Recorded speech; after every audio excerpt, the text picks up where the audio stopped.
Okay, I think we're just about settled down and able to start. Is that all right? Yes, can start. Fantastic. Well, I'd like to really welcome you all here tonight. It's a great occasion, and to welcome you to this Sociology Department public lecture given by Professor Bruno Latour. My name's Judy Wajcman. I'm absolutely delighted to be chairing this event this evening. Professor Bruno Latour is a professor at Sciences Po in Paris, but kind of more important for us locally, he's become a Centennial Professor at the London School of Economics, and that means he's going to be spending much more time with us, we hope, and we're very excited about this. Bruno is one of the world's foremost sociologists of science, and actually he's been at the vanguard of science studies for over 3 decades. I'm sure you've all read many of his numerous books. He's had heaps of prestigious prizes, has taught all over the place, and he's an incredibly creative thinker and has taught us lots of things, but certainly he's taught us to think about science as a process, think about science in a different way, as a process in the making, and particularly as a process in the making that's integrally linked to politics. And so we can't think about science and technology in the way that we could pre-Latour. Bruno's an incredibly energetic scholar, and his ideas are constantly evolving, which is what makes him such an exciting thinker. But that can be very problematic, actually, for the legion of students and other scholars who try and walk in his footsteps and apply actor-network theory.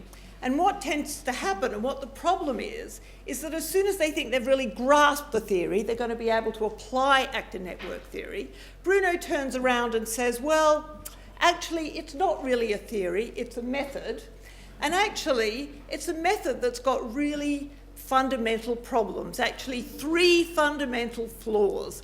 The first one is the word actor, the second one is the word network, and the third one is the word theory. And I hear on the grapevine that you now have a problem with the hyphen between actor and network. Is this true? Bruno's lecture this evening couldn't be more apposite and topical. It's entitled War and Peace in a Time of Ecological Conflicts. And I must say I did sort of wonder if you yourself were able to engineer the floods that we've been having in Britain to make this talk even have a greater impact. And I was really struck listening to Radio 4 yesterday morning, which I do in the morning, and the program came on that's always on Thought for the Day. And there was a pastor actually talking about the rights of rivers to flood, that rivers had sovereignty, that rivers had agency. And I thought to myself, this Frenchman's timing is absolutely impeccable. So join with me in welcoming Bruno Latour.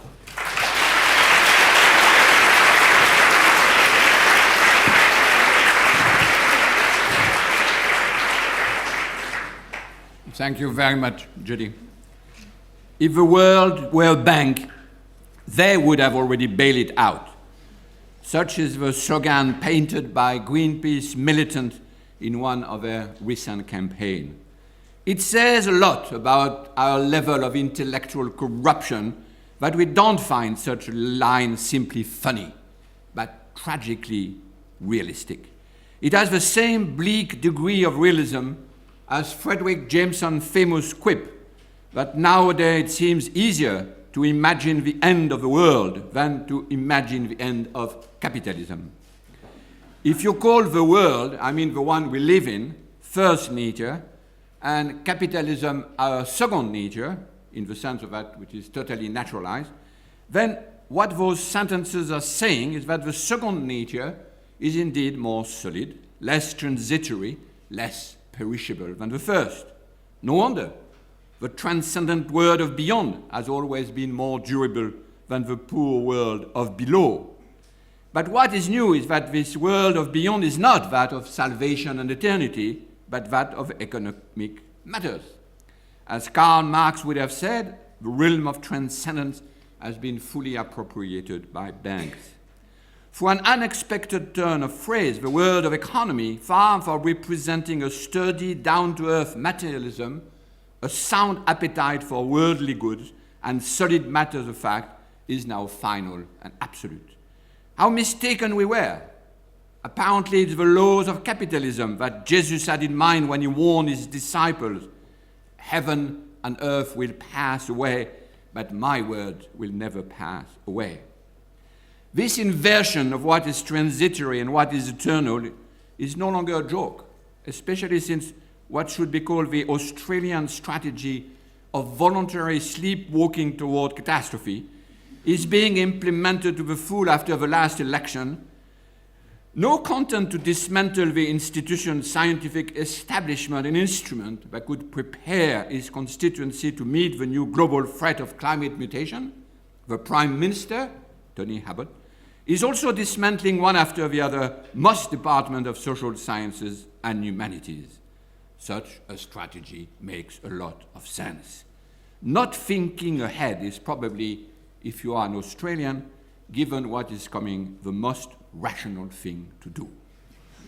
Not thinking seems to be the slogan of the day when you consider that in the United States alone, according to The Guardian, something like $1 billion, yes, $1 billion, is being spent to generate ignorance about the anthropic origin of climate mutation.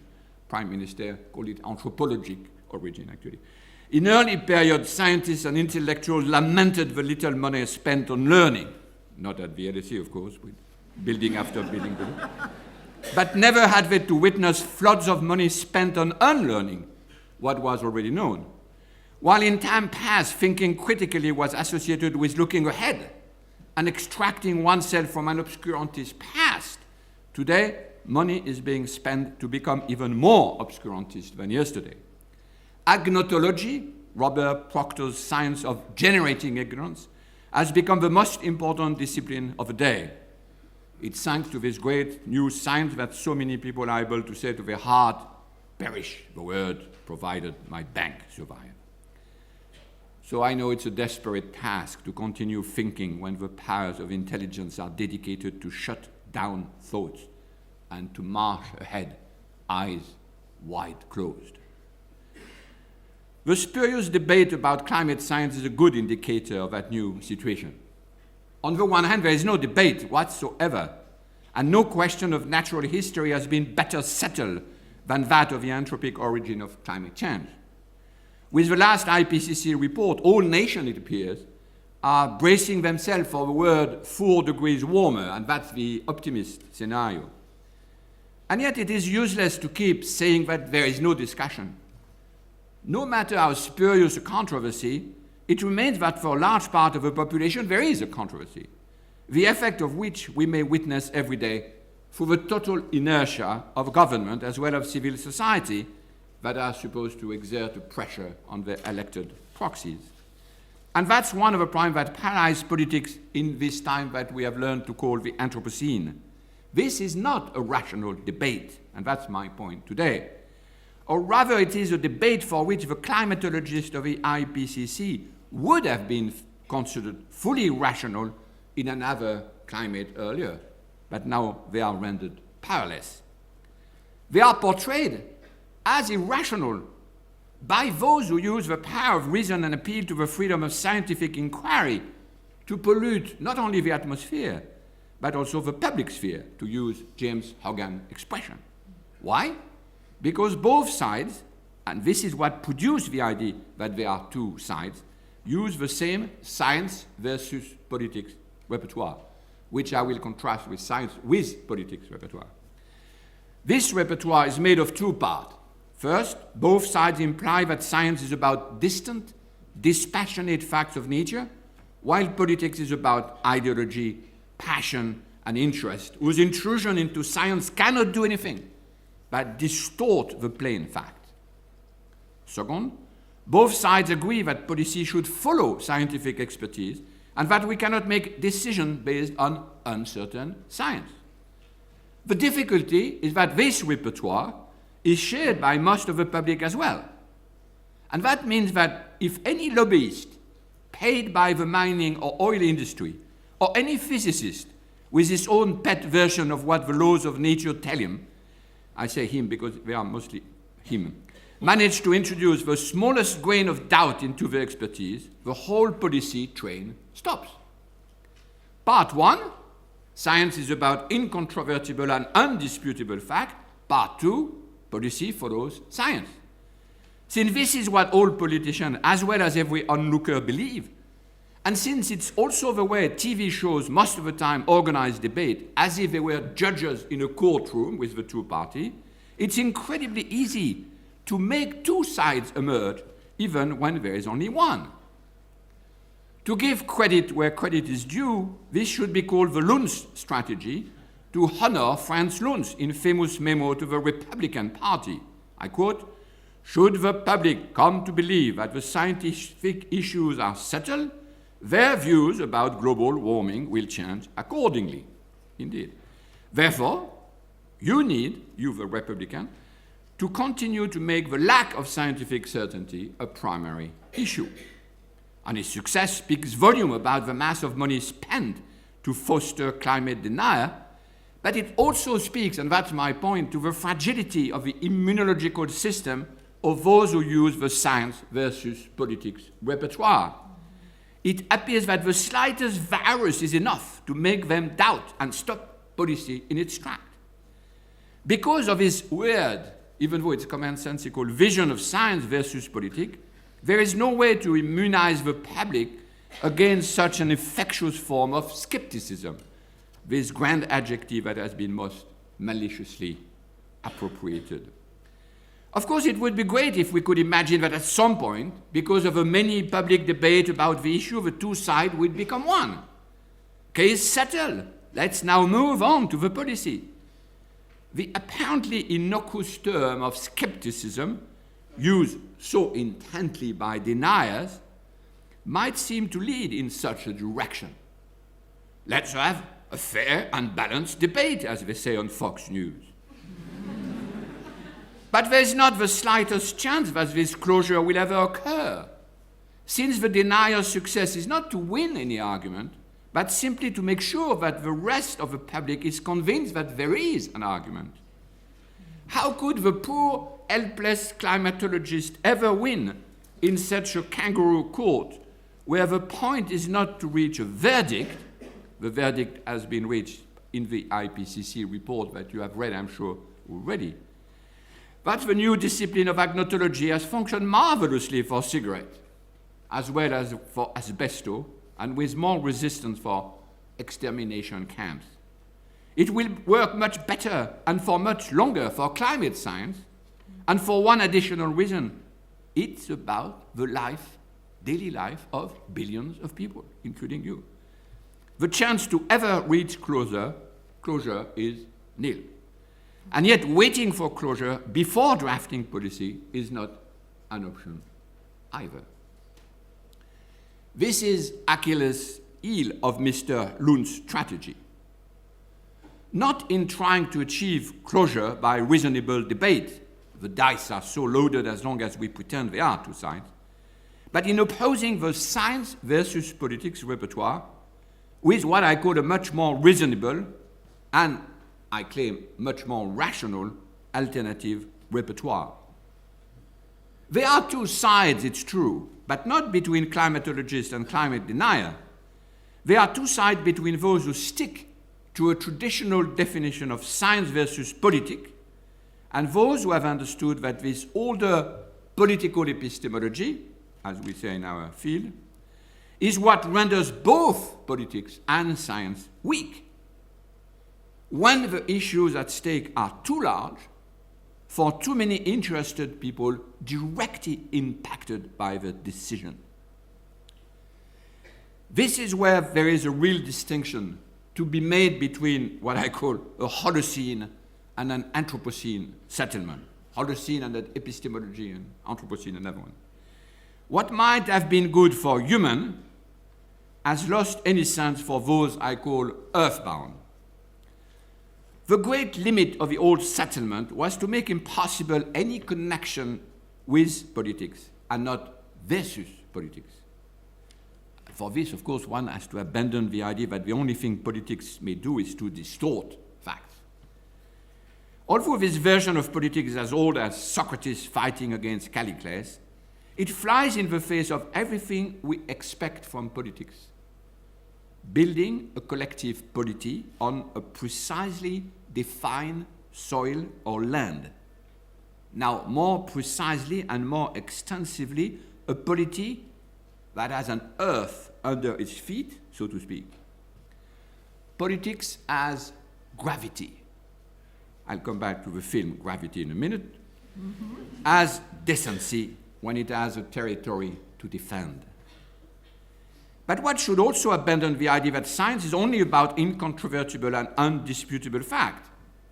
Science, with a small s, Judy was alluding to that in a minute ago, is about producing, through the institution of many disciplines and the monitoring of many instruments, robust access to a great number of entities with which the polity has to be built. In this view, both science and politics are mundane, rather humble, frail, and pedestrian activities, open to doubt, revision, and prone to mistake as soon as their delicate operations are not constantly supported. The only thing they cannot afford to do is to work separately. Without the instrument of science, the body politic will never know how many strange entities it has to take into account. And without politics, the same body politic will never know how to array, grade, and rank those bewildering numbers of agency with which it has to progressively compose a common world, which is the definition I propose for politics with science. As I've showed in Politics of Nature, the great paradox of the modern is to have granted to the absolute distinction of science and politics the task of maintaining facts and value as clearly separated as possible. Whereas the connection that has to be carefully stitched together, of course, is exactly orthogonal. It should bring science and politics, plus many other traits, to bear on the two essential tasks. One, defining how many entities have to be taken into account. Two, how can they stand together in a livable form. That's perhaps one comforting thing to say about life in the Anthropocene. It has demonstrated that the ancient settlement was rendered useless as soon as issue became too touchy or concerned too many people.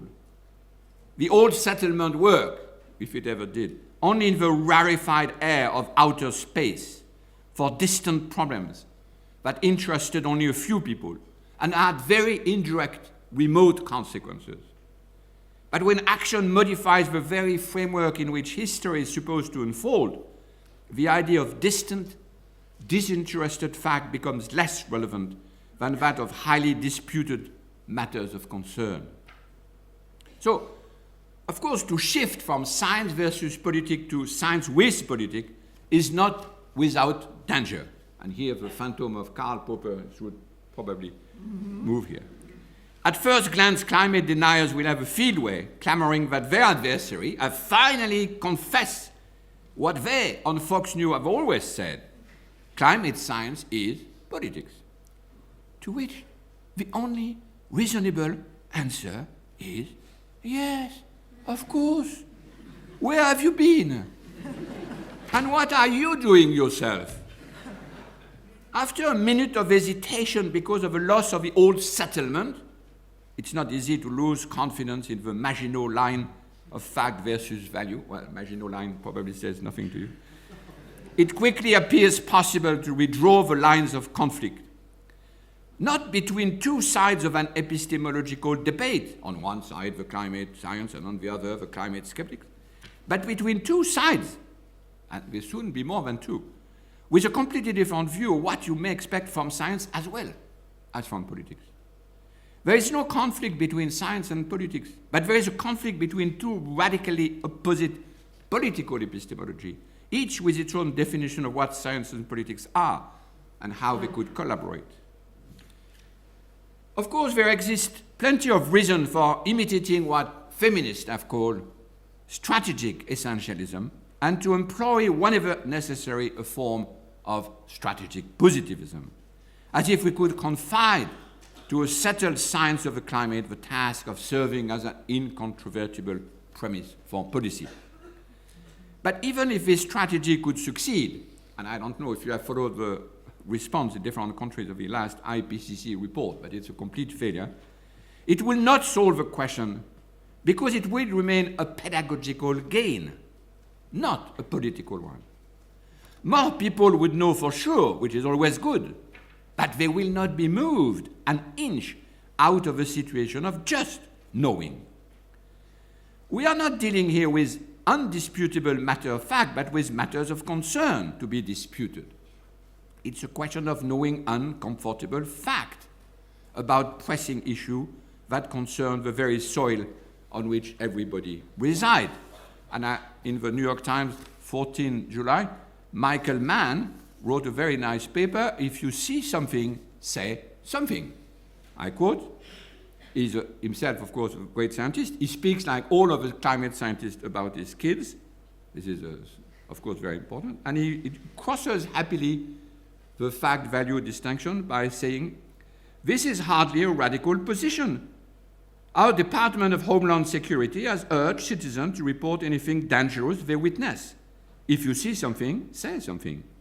We scientists are citizens too, and in climate change, we see a clear and present danger." That's a nice way to cross the boundary, especially, as you probably know, that this book is called "The Hockey Stick and the Climate Wars, Dispatches from the Front Lines."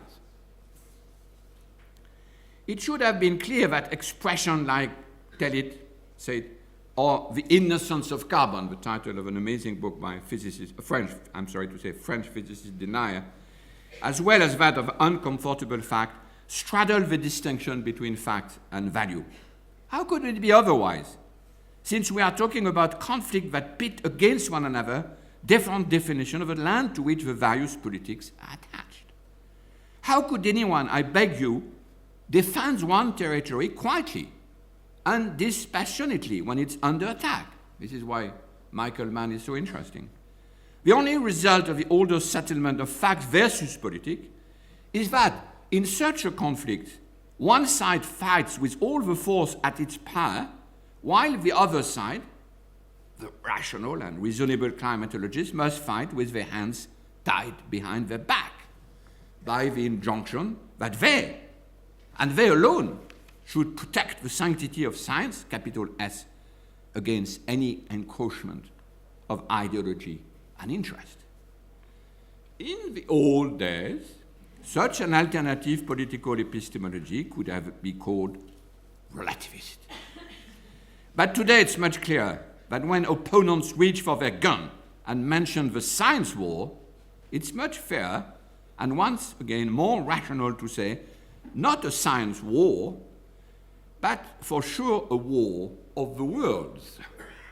Or rather, a war for the occupation and definition and composition of what the world, at least with what I call the sublunary planet, and let's give it a name, Gaia, is like.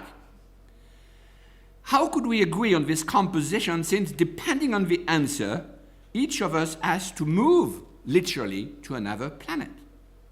How could we settle the issue when, depending on the response given, we ally with other people and break sides with others? Paradoxically, it seems that capitalists seem to know what it is to grab, to possess, and to defend a land more than their spaceless adversaries who have to defend science and a view from nowhere for inhabitants of no place. At least they know, the capitalists, to which soil they pertain, better than those who keep defending themselves by an appeal to the extraterritorial authority of science. Remember the Bush's war cry: Americans are from Mars, Europeans are from Venus. Well, it seems that those traditionally defined nations are neither from Mars nor from Venus, but some are from an Earth which has a specific shape, and some are from another Earth, or maybe from a land of no land called Utopia, the utopia that the modern have imagined as their only future. A future that now looks just like the destroyed space station, and here I talk quietly, I'm sure you were waiting for that, which Dr. Ryan Stone tries to escape from in the blockbuster film Gravity. The main character, Dr. Ryan Stone, confesses it at one point. I hate space. She says while trying to run from one destroyed space station to the next. I wouldn't tell you the end. Even more forcefully, well, actually, I will tell you the end. I need the end for that. Even more forcefully than in Cameron's Avatar, the characters and the spectators with them realize there is no longer any frontier. No escape, except back on Earth. The direction is not forward plus ultra, but inward plus intra, back home. When Ryan, sole survivor of a space adventure, reached, I should not say that, the shore of a lake when she has finally landed, she grasped a handful of dirt and mud. She has been literally metamorphosed from a human to an earthbound.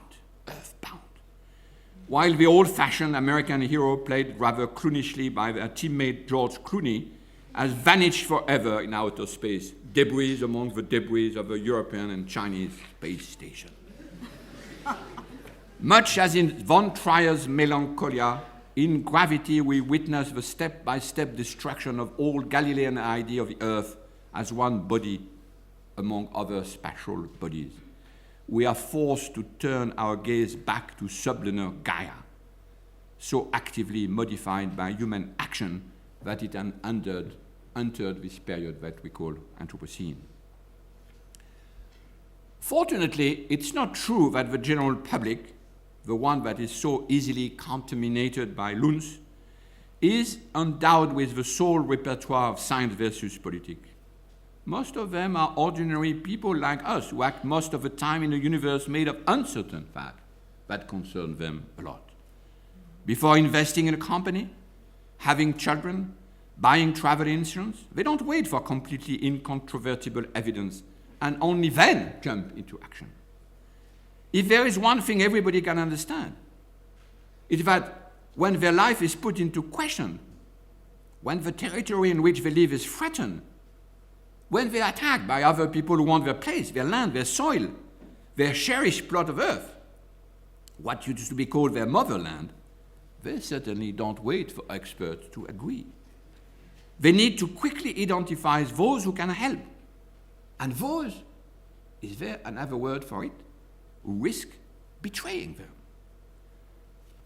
Dispatch from the front line, said Michael's man. Making decision among contradictory evidence about pressing issue, this attitude is common to scientists, politicians, and ordinary members of the public. Such a common sense attitude takes full force when their territory is under threat. What could be called mobilization is an uneasy, worrisome, yes, dangerous feeling, a source of ill-defined consequences. But one thing is sure, in case of war, the attitude is not of complacency, appeasement, and delegation to the expert. It's bizarre that militant as well as concerned scientists, which is the label, as you know, invented during the virtual nuclear holocaust, could simultaneously complain about the lack of mobilization of the public while trying to euphemize the conflict by shunning away from the dangerous word war. Their adversary have no such qualms. For them, it is a forceful land grab, landnahme. The adversary, for them, the land is theirs and they hold to it fast. That they try to hide behind the mantle of science is a simple ploy. We should not be surprised by this appeal to science. That Gott mit uns has always been embroidered on the banners of earlier war parties.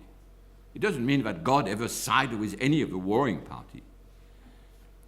I agree it's perilous to speak about war when there is a state of peace. But it's even more dangerous to deny that there is a state of war when you are under attack. Appeaser risks being the denier. Not but the denier of climate science this time, but denying that there is a war for the definition and control of a world we collectively try to inhabit. And there is indeed a war for the definition and control of the earth. A war that pits, to be a bit dramatic, human living in the Holocene against earthbound living in the Anthropocene, if you want to trace the front line.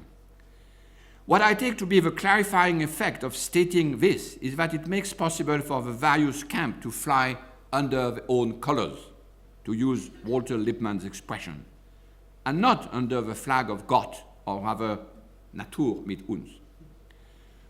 Not Latour mit uns. When you meet climato-skeptics who have the nerve to call the IPCC a lobby, it would be much more powerful, it seems to me, to answer, of course it is a lobby. Now, let us see how many are you? Where does your money come from? And since we are at it, since you are accusing us of being biased by an ideology, let's put everything on the table. In what world do you live? With what resources? For how long? What future do you envision for your kids? What sort of education do you wish to give them? In which landscape do you wish them to live? Such a counterattack is exactly the opposite of retracting being the science unpolluted by politics strategy. Of course, this geography, or rather this Gaia-graphy, requires a description, as the man said, of the front lines. For such a delineation, we need all the resource of all the discipline, be they social or natural. Please delineate what you are defending. What do you think the land is worth? With what other organism? What sort of soil? What sort of landscape? What sort of industry? What sort of commerce you wish to survive with? For instance, let us pit innocent carbon, which is the title of his physicist book, against carbon democracy, the title of very important Timothy Mitchell's book, since both straddle the fact-value distinction. In both accounts, carbon does not play the same role, does not receive the same qualification, does not have the same property. Fine. This doesn't prove any distortion of scientific fact. It means that there are many ways for carbon to be composed in the common world. After all, if the same atoms can generate materials as different as graphite and diamond, should we be surprised that the same carbons in the hands of a climate denier has different arrangement and virtues? That is, different agency, that in those of Mitchell, who is an historian of the Middle East oil. Here's a slightly provocative sentence. Innocence and guilt are properties of atom that very exactly, very literally depend on their composition. I was slightly worried to say that here, but since I'm starting a research project with a chemist from Paris 7, Marc Robert, and he said, we were doing with Sciences Po and him, because we are in the same group now, and he said, well, you know what I want to know is understand how is it possible to compose a unity of CO2? And I say, yes, CO2 is completely complicated because there is the CO2 of people who do the trade, economists organize. No, he said, no. We don't have the same CO2 between chemists, biologists, soil scientists, and I'd like you, science studies people, to do a geopolitic maps of CO2, which I find very interesting project. All those connections, what John Tresh calls those cosmogram, can be made explicit only if we don't break them according to the science versus politic by saying, for example, there is the CO2 of science and the CO2 of politics, which would be ridiculous. Of course, such geopolitics, or rather such Gaia politics, as I call it, does not correspond to the old-colored map over which so many wars have been waged. The border lines are difficult to detect, but it doesn't mean that it's not about territories. That those new maps don't have to be drawn, and that it's not about conflict. How could we introduce the concept of the Anthropocene and not to draw the consequence in terms of politics of the earth? Mines, rivers, pollution, ocean, fish, fowl, grass, bugs, clouds, rain, floods. Flood. They're all there. What is a territory? If it's not that without which you would not be able to live. Well, list all those beings, those agencies you say you cannot do without. And we will do ours. Then we will draw the territories that are under attack, those that are worth defending, those that could be abandoned. Once this is done, we might compare our chance of losing or winning. Since appeals to nature known by science and its law, what I call the older state of nature, does not bring peace, even in the case of such a hardened fact as that of the anthropic origin of climate change, then we should accept living in a declared state of war. And anyway, our opponents are more attuned to what is at stake, better versed in what the word possession and defense of one's possession means. They, that is our adversary, mobilized long ago.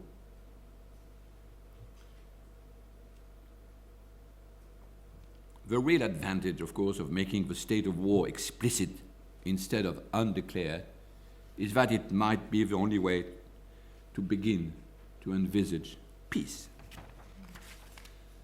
But not a pedagogical peace, obtained through the older science versus politic repertoire, as if we could begin to discuss policy now that we have all learned the natural sciences, so that we necessarily agree with one another about what the world is made of.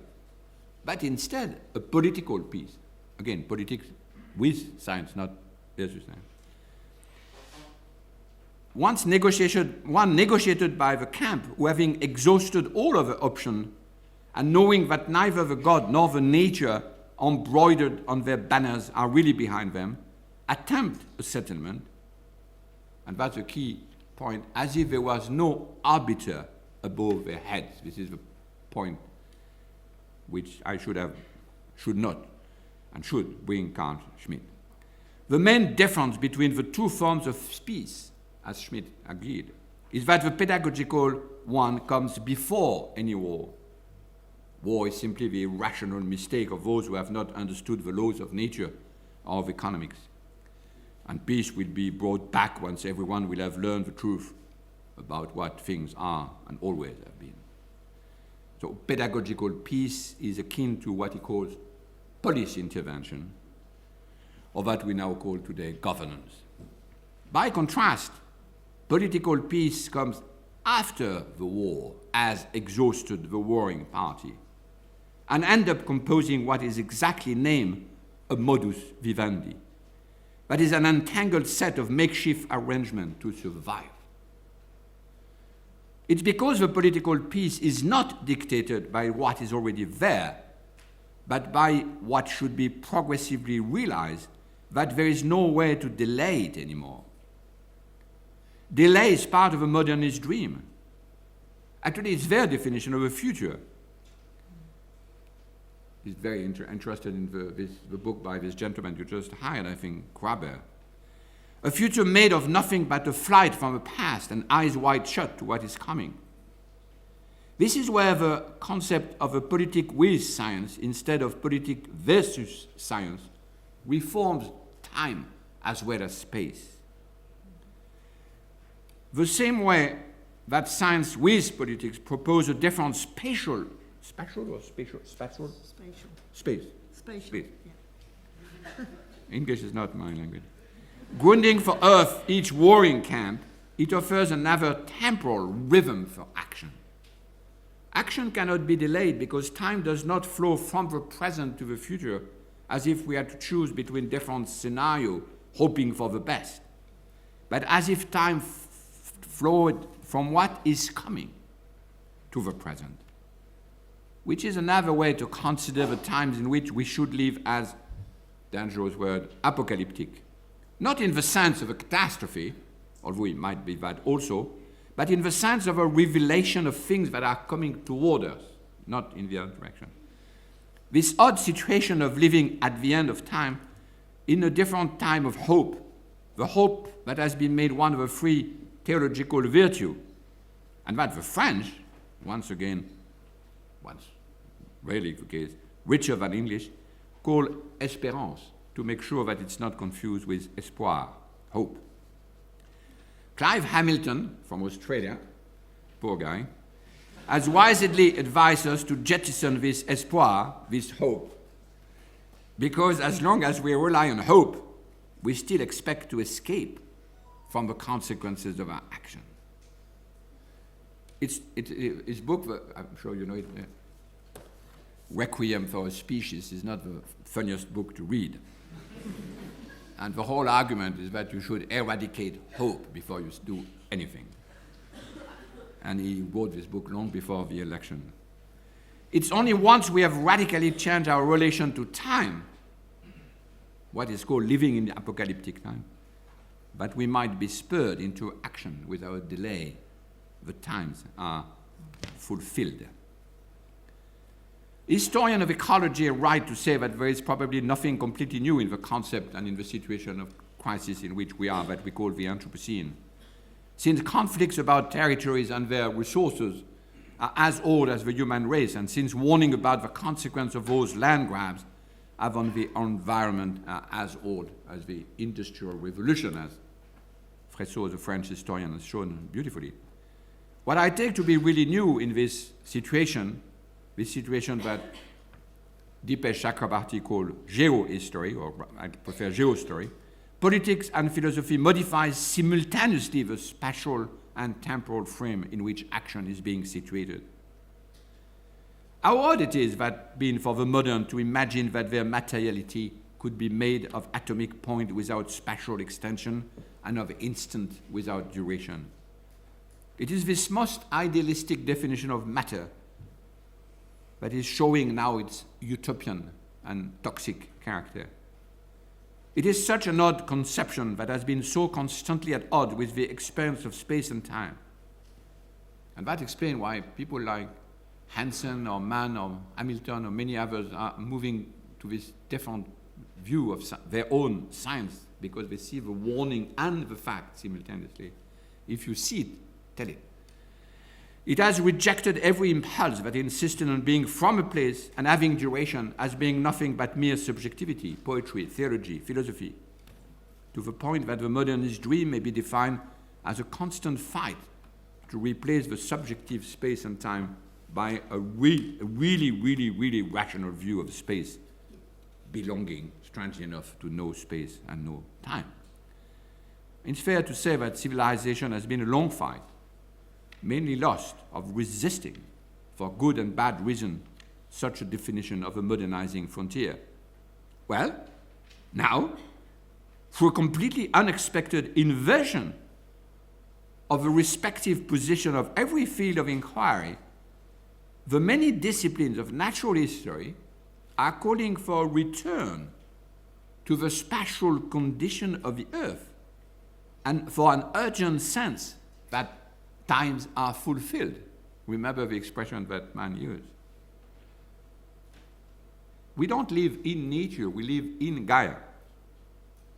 And it's not a polity either. Gaia is not a political agent. Scientists are now fighting many other battles. They discover totally different friends and foes, very different from a science war. And so do we all. There is no modernizing frontier anymore. Instead, there are so many new lines of conflict that a totally different Gaia politic, to use geopolitics, is now redrawing all the map.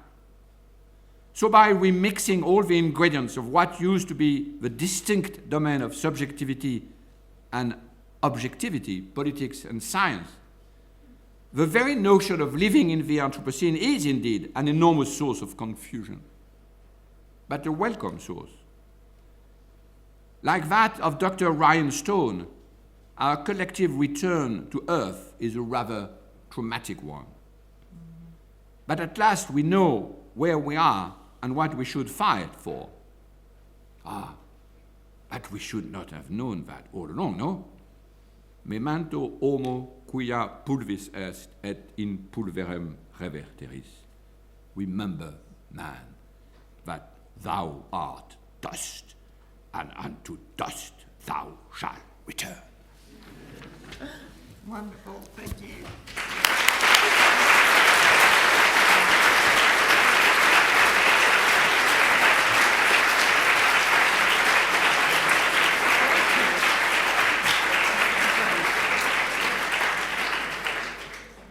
Okay, well, thank you very much for a wonderful talk as ever. I've heard many Bruno's talks, all wonderful.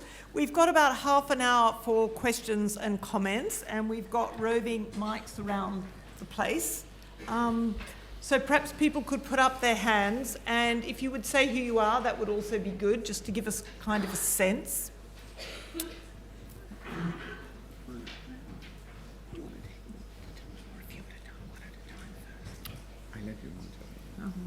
We'll see how it goes. If you know the people, you might. Yeah.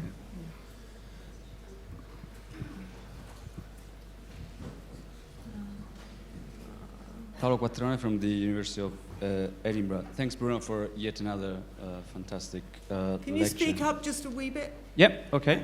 So I was saying thanks a lot for another great lecture. I liked a lot this idea of science and politics. It's not me, right? Okay. I can't. Sorry, I can't. So you'll have to speak. You'll have to speak even louder on television. Okay. So and science with politics and the parallel that you do with matter of facts and matter of concern. And I work in accounting, and until the 80s, I would say that the entire history of accounting was about representing matters of concern. And it became a practice that represents matter of facts only, I would say, in the 80s with a kind of neoliberal ideology. So I wonder whether the solution to the problems that you are highlighting is just to go back in history. In a sense, it's also what you did in some of your works when you went back to Gabriel Tard to find some solutions to the theoretical problems of A&T. And so I wonder whether going back to history when the division between nature and non-nature was not there could be a source of inspiration. And I also wonder whether if we find the solution in the past, what would be the problems in making them practical again? And as a last thing, a question I have for you. Is this just because we are getting old in a sense, and so with a kind of wisdom, or in the good old times there were good things, and so the solution could be found there, or history could be actually an instrument through which we can look at the future rather than simply looking at the past. Thanks very much. Did you hear? I didn't get the last question, but this man is a great historian of accounting, especially of a Jesuit accounting, who are amazingly good at accounting, and they were very good at counting simultaneously sin, money, everything.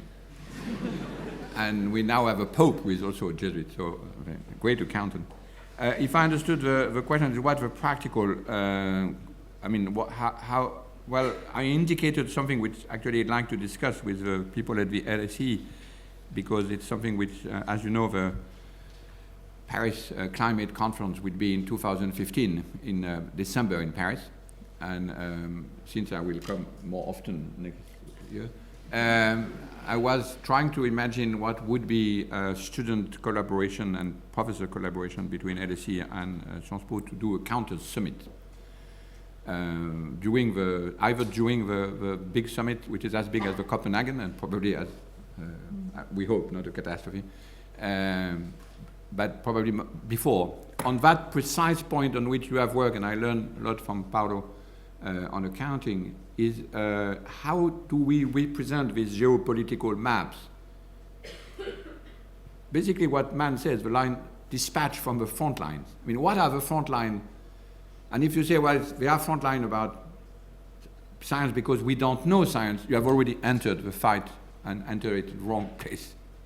So the question is, what's the alternative? Well, the alternative is practical alternative is to find other way of mapping the geopolitical situation, what I call Gaia politics, which is of course not territories in the usual sense, but territory in the sense of what makes us, what sustain our existence. And they might be very, very different, intricate things. And we are doing a lot of work in my lab trying to map out this situation. And it has some sort of connection with accounting in the sense that, like, as you said at the beginning of your question, the accounting, of course, straddles constantly fact and value. It's made for that. So it's a mixture of resources coming from geopolitics, cartography, geography, science studies, big data things, and accounting, I think. So that because the problem is that we don't know what we fight. We don't even know there is a fight. You need people like Mann in the New York Times to say, wait, look, there is a war going on here. It's not a rational debate. Rationality was what we had before. But now people who are accusing the others of not being rational are the ones for Fox News. There is something wrong here. And the ones who are doing the science are accused to be a lobby. I mean, that's new. And 1 billion spent to produce ignorance, that's new too. There were lots of ignorant people before. But we are not paid for producing ignorance. To be paid to produce ignorance is something amazing. I mean, there's a Demo Smog blog in Vancouver by the guy Hogan, who follows that very precisely, and it's just amazing. I'm sorry for what I said about the Australian. I hope you don't. You're good. It's still your Prime Minister, but you deserve it. Because I made fun of active network theory, you're getting back at me. Sorry, we've got one there, and I think, okay, let's line up there, and then go over there.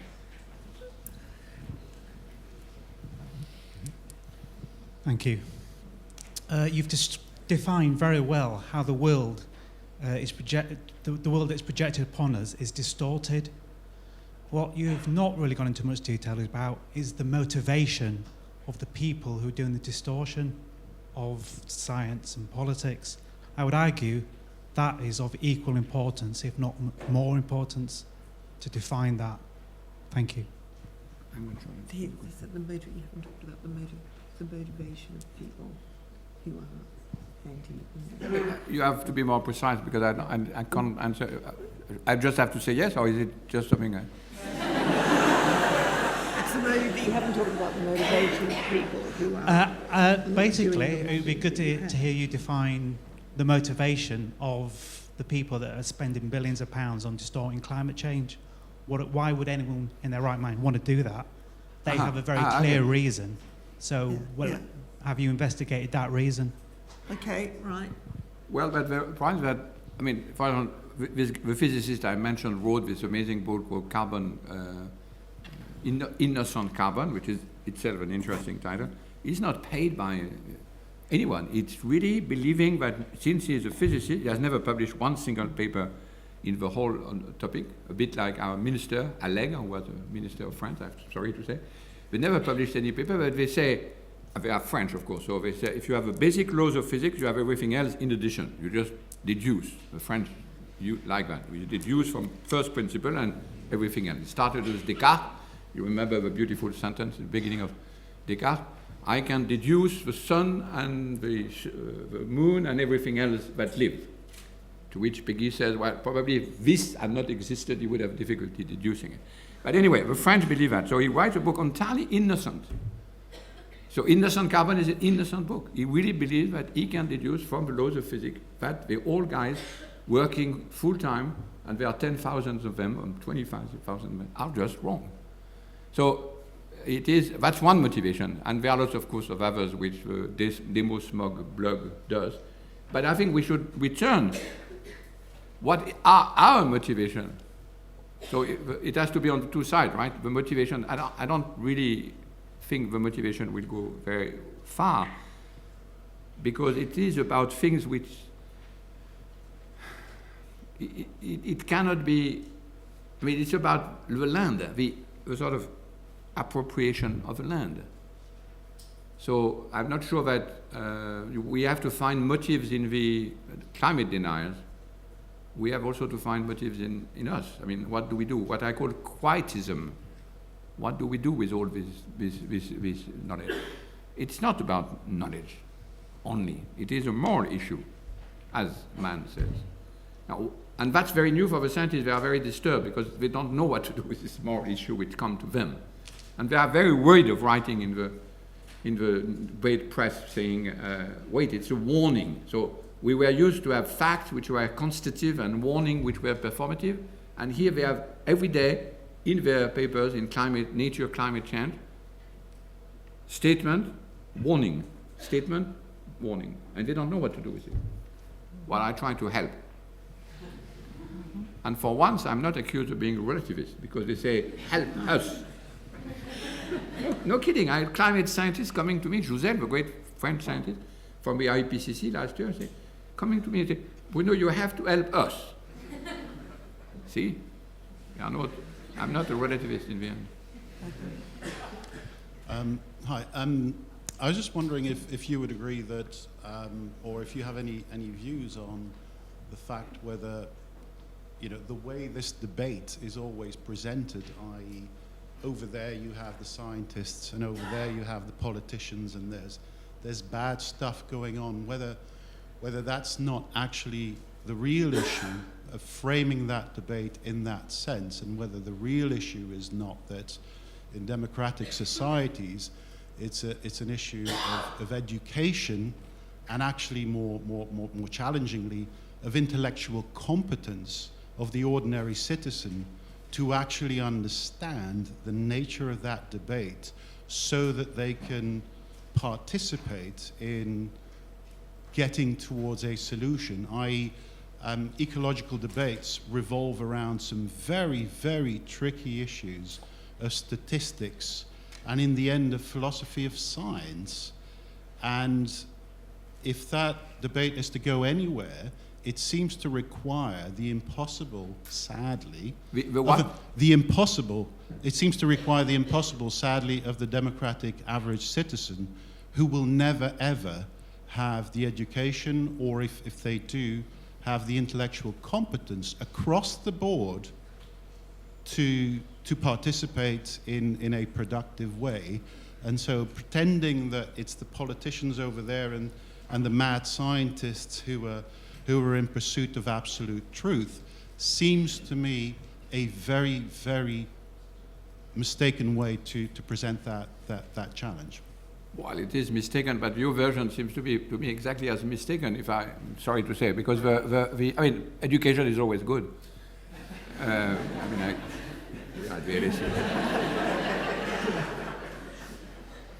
But I didn't understand what you said about the average citizen, because if there is something which is pretty simple to understand, is that the soil on which you are is going to be whipped out of your feet. That doesn't require a PhD. What did you say? So what did you say about the point is that is not clear unless you understand the nature of the debate, which revolves around statistics and likelihoods of things happening or not. If you have no competence educationally or intellectually to understand that is what it revolves around, and your reference to Fox News is actually very appropriate. To what? Fox News. Then the average citizen has no way of meaningfully contributing to any of this. Oh, okay. Thanks, now yeah. I understand what you say. You mean, okay, when I, of course, agree. But don't forget, it's not a question of education. I mean, it is, of course, also a question of education, but that would be a pedagogical version. You could have everybody understanding the statistics of climate change and the high atmosphere. It will not move an inch. The question of what, first, policy, of course, but also it doesn't mean that we would accept to change our way of living.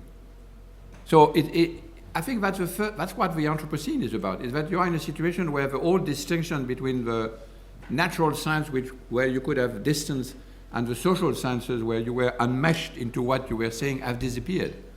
And in the Anthropocene, the distinction is that's exactly the paper, all these papers, simultaneously warning and matters of fact. So I agree with you, of course, the theater, that's why I actually wrote a play about it, the theater about staging the climate debate makes impossible, but it's not because people can't understand it. First, because they can, and second, because it's not just understanding. It's resisting a power grab, a land grabber. So it is something, I think, that you alluded to the democratic ideal. I think defending your country is part of a democratic, everyone can understand. Okay. Could you say who you are, actually? Yes. Yes. My name's Ian Bowl. I work at Mayday Rooms, which is a safe haven for archives of dissent here in London, and also at the University of California at Berkeley. I'd just like to say that I was gratified to hear that that you declared agnotology the most important science of the day. And people might be interested to know about how Robert Proctor came to this term. And it was in discussions that I was in, and in fact, I'm actually responsible for the word itself as a recovering... I don't congratulate you, it's pretty horrible. As a recovering, I know, as a recovering classicist. It was when he was looking in the archives of the tobacco industry. Yeah, right. Right. And came across the famous memo by Brown and Williamson, their own laboratories, which in this memo was the extraordinary line, "Doubt is our product." That's to say, as it were, smokescreen was a product. And for those trained, of course, in standard epistemology, this was a shock, the idea that laboratory should be producing light rather than the construction of ignorance. So I think that's what started it. And of course, now it is, I guess, a field that's very important. Could you just say, Bruno, what for you are the contours of a political epistemology, given that the old view of knowledge making is no longer adequate? Political epistemology is a term I introduced in Pandora's Hope, which is, a summary of our field of science studies, which is whenever you talk about science, you simultaneously, as a shadow, define politics. So in fact, on top of a debate between science and politics, there is another one, which I call a constitution, which distributes roles and function and values and virtue between the two. And then there are two political epistemology, one that says, bracket, political epistemology, so that's the serious philosophy of science, partly done in this institution. And then there is political epistemology, which is STS in a way, that doesn't make the parenthesis and say, okay, when you state your definition of science, state also your definition of politics, because you do the two together. And of course, this is itself linked to a philosophical argument about the distribution of ontology, this time of force between nature and culture. And beyond that, there is a third philosophical argument, which is that of Whitehead, about the bifurcation of nature between primary and secondary qualities. So there are three different arguments, and I sum it up in political epistemology, just to remind that when you talk about science, you always simultaneously define what politics is. And if you change the definition of science, then that might also change the definition of politics. For example, the idea that politics is always the distortion of what would go straight is one of the first lessons of our field by David Bloor almost 40 years ago. Now, the alternative is difficult to find. If politics is not distorting science, then what it does? And I propose in Politics of Nature to say, well, probably the fact-value distinction does not capture. And it was very bizarre 10 years ago, but now, of course, all the climate scientists are sort of trying to figure out the same thing. Does that clarify? Yeah. By the way, do you confirm the $1 billion of a Guardian, if you follow, do you follow this sort of thing? It's a very low figure. It's a low figure? Wow. It is even worse than I thought. Okay, we've got two over here, actually. Yeah. Sorry, who's there's a chap? Frederick Weisenborn from UCL. I'd like to return as well. I can't hear, sorry. And I don't see Frederick Weisenborn from UCL. Can you hear me? Yeah. Okay. I'd like as well to return to the question of political epistemologies and the transition that you described from the Holocene to the Anthropocene. As you say, these are matters of concerns in the vicinity of which particular body politics may constitute themselves. Now, this is all fine and well, but there is, however, it seems to me, a circle to square in this transition, a crucial problematics, if you will. And the problem is this: in this transition from Holocene to Anthropocene, how do we prevent politics or representation from being reduced to a technocracy, effectively?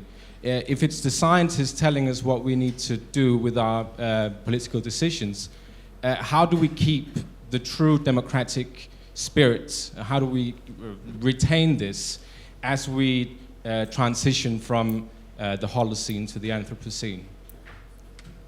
Well, I think it's a very important, and there was a whole meeting in Paris in October on that question.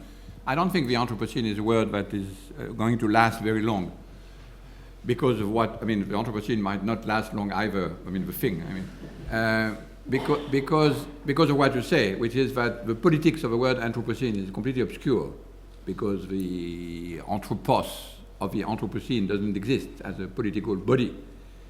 I mean, some of us here might be responsible, but what about, I don't know, Amazonian Indian? They have nothing to do with the Anthropocene. They live in completely different definition of nature.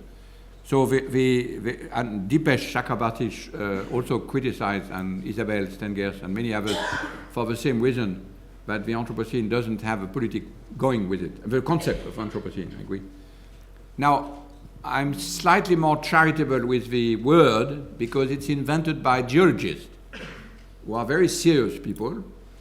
And we have this marvelous motto of, you know, by the hammer. I mean, this is beautiful Nietzschean slogan we have.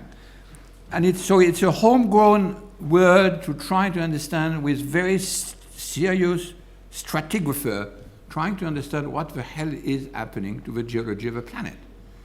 So in that sense, it has no politics, and I agree with you, it's not any way to relate the Anthropocene with anything like democracy, but it is a way to relate human and non-human, which is, after all, what I'm always trying to do. And then the question is, what is the democracy at the time of the Anthropocene? Now, the same question works for the Holocene as well. The prime is that it's a double difficulty for political theory. The Holocene political theory, if you can say that, had to deal with fighting humans, but the landscape at least the background was somewhat stable. And geologists, the same guy, say it has been stable for 10,000 years, just the time when all of this thing happened. Now, to do politics with, in addition, floods, which I didn't create, no. Plus climate, plus air, plus land, plus billions, plus this means that, and it's very strange actually, that the historicity, I've shown that in the Gifford lecture, it's very funny that the historicity has shifted.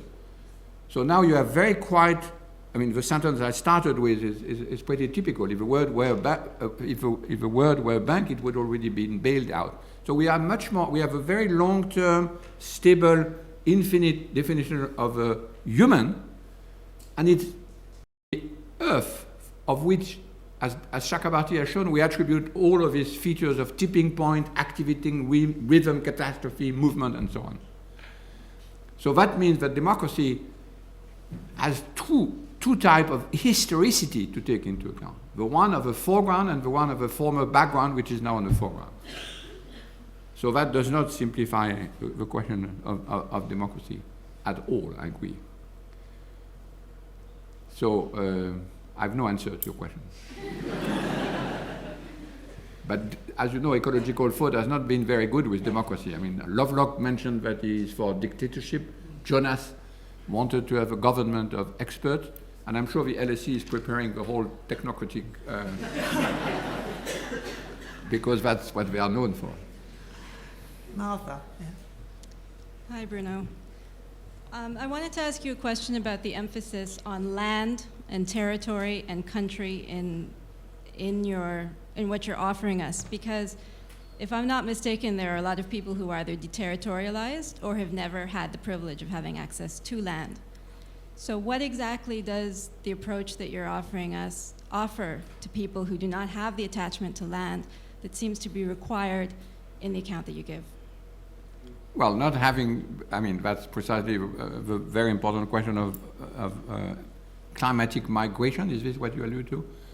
Which is, of course, one of the big issues, one of the main issues. We have a whole laboratory in Sciences Po working on that, which is the entire countries where the land is actually disappearing from the feet. So after the long history, Holocene history, of deterritorialization, elimination, expropriation, and so on, there is now another one. And that's why I use the word land grab, because it's a very, it's a way to remind us that when we talk about having a down-to-earth definition of politics, the earth itself, where we are, might be sort of disappearing under our feet. So, in a way, the question you raised, which was about people without territory, has to be extended. There are people whose territory is being shifted under their feet. And the question of reoccupying territory, it's a big question actually in England, the question of meandering rivers and floods and so on, which is a sort of luxury example compared to the one you mentioned. All sort of question of geography and geology and land grab and occupation are now back, so to speak, central to the definition of what it is to be on a soil. Maybe land is not a good word, on the soil. I use it in the sense of Schmidt in the nomos of the earth, of course, not exactly, of course, not in the Euclidean definition of what it is to be on a soil. I think, do I see there's somebody right at the front, actually.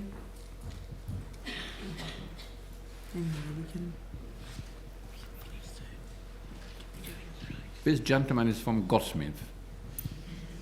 He told me. It's not, there's no special. We think here there is a special. No, there's no way to recognize the goldsmiths. I don't think. Yes, I am from Goldsmiths. My name is Nicholas Liakis. I just wanted to ask if the messages are coming from the front lines, and the front lines is a scientist speaking, this subject agent who's speaking, then is urgency the front line? Is urgency the material in which this scientist is speaking? Because if there is like an epistemological package that needs to be given to people, it must be this rhetorical urgency, rather than some sort of formulation of how or constituents of that urgency. So the question would be, yes, is if the constituent is only a materialization or a diegetic structuring of urgency, and if so, it actually gets back to the question from up there. What are the professional constraints of giving that urgency? What is what? What are the constraints of giving that urgency to another person, to people? Agency on urgency. Urgency. Urgency, I think. And not agency. You mean, why do I use rhetoric to insist on urgency? No, why? No, yeah. Why would, if this isn't a scientific debate, if this has gone beyond that, and we've even seen that with all the forceful language of urgency has failed, as we've seen, because there seems to be an urgency of the threat from Fox or the threat from other news sources, from people like Fox. How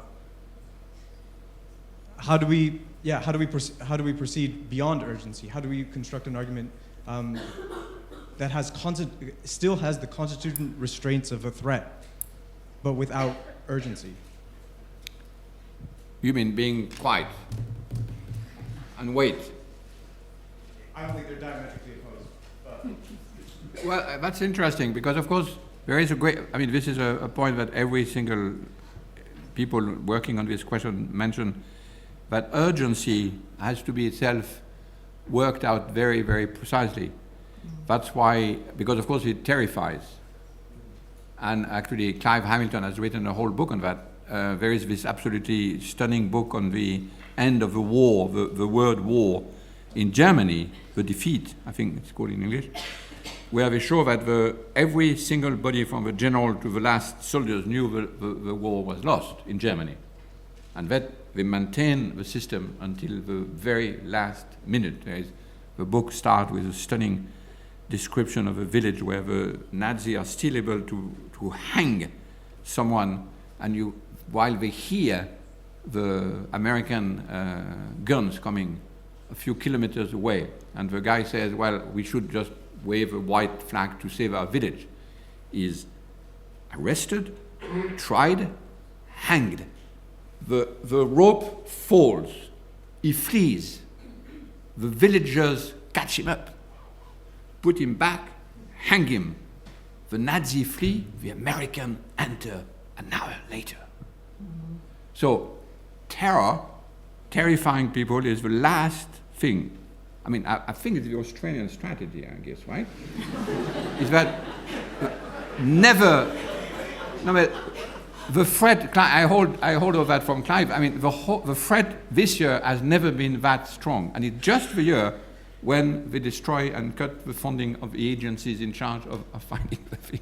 So you're right that it's not urgency, but quietism is another solution which is probably not good. That's why I think there are lots of people like Michael Northcott and lots of theologians are reinterpreting this old tradition of the apocalyptic time. Not because of a catastrophic connotation, but because of what it is. Its urgency is also a different time in which you see things coming and then you can act. So it's not really urgency, and it's linked to the question of space, of course. It's being in a different time and space. And I think that's where the tendency, and you said something which is, I hope not what I said, I didn't say it's beyond a scientific debate. Because on the contrary, the scientific debate has to be continued and increased. But if you do like many congressmen want to cut the funding for the satellite on climate, I mean, that's something which has to be fought. If you don't have, of course, it makes perfect sense to destroy all of the alarms. And the word alarms, at least, what do you mean of an alarm? Is it an urgency thing? When you have an alarm, it just rings. All of those words which we use to separate urgency, disinterestedness, matters of fact, matters of concern, are all being mixed because of this new situation. Maybe we'll just take the very last two together, because I've got one here and three. Can we cope with three, the last three together? Yeah. Very short, huh? Ben Baumberg, University of Kent, and a visiting fellow here. I like the distinction of science versus politics, as opposed to science with politics. But I was intrigued about where the science fits into your politics with science. It sounds very much to me as if it's conventional politics, except that scientists realise they have to be involved. So if you could explain a bit more about what politics with science, where is the science in it? Okay. Where's the politics and where's the politics with the science? I just want to take two others very quickly because we've got drinks outside. I'm about to invite you all to a reception. Mine's actually a relatively simple question, as I'm just a simple member of the public come to the lecture tonight. But if we accept that politics and science are linked and that we're all essentially lobbyists or advocates for the for climate science, what one piece of advice would you give us to further the cause of climate science or to promote the lobby or promote our lobbying efforts? What should we do? What's the piece of advice? What should we do? And quickly, last one. Sharon Jackson, LSE Social Psychology, working on climate change in Tanzania. Can you speak up? Sharon Jackson, LSE Social Psychology, working on climate change. You asked where the front lines would be. I would say that they're going to be in a lot of ways the same places that they've always been, with the poorest people and the most marginalized countries. That's who's really suffering from and is going to suffer from climate change. But that's a comment. But the question is, what do you think are some of the dangers of using the metaphor of war when, if one side wins that war, they also sort of complete their own destruction, as well as the opposing side? Well, I understood the third one at least. Good. Let's go. Let's go with that. I think you're very right. I multiplied the thing that it's dangerous to use the word war. But again, it's dangerous when you invent war in time of peace. But and of course, it's also dangerous, as Marta mentioned, to use the word soil because it has lots of other connotation, and also apocalyptic. It has lots of. And it would be much better not to use any of those terms, of course. Then we would say, well, there is a policy question, there is somewhat of a threat which is known by science. Let's get together and let's try to work out in the best ways and make a decision. And actually, this situation about climate existed before, at the end of the 20th century. What made me use these words is the extraordinary transformation of the situation in the last 20 years. So I'm not the one who invented the notion of war. I mean, this is the book by man. I know it's dangerous, but the problem is that it's less dangerous than pedagogy. If pedagogy fails, I mean, this was the second question, I think. Because if you have a pedagogy definition of what the word of all these things are, they are made to fail. It's just an information which is supposed to be spread, and we all become rational, and then we agree. Well, the climate dispute proves, the climate spurious dispute, proves that this model that is expecting peace from the extension of rational discussion has failed. And this time not because it's not diffused enough, but because the people who attack, the scientists are themselves physicists, chemists. Some of them are paid, but many of them are not. So it means that the whole regime by which we used to allocate this division between science and politics, seems to me, is becoming moot. Then, of course, the alternative which I presented is a bricolage. But bricolage is what intellectuals, especially French intellectuals, are supposed to do. Right? Indeed. Thank you very much. I'd like to thank you all for coming and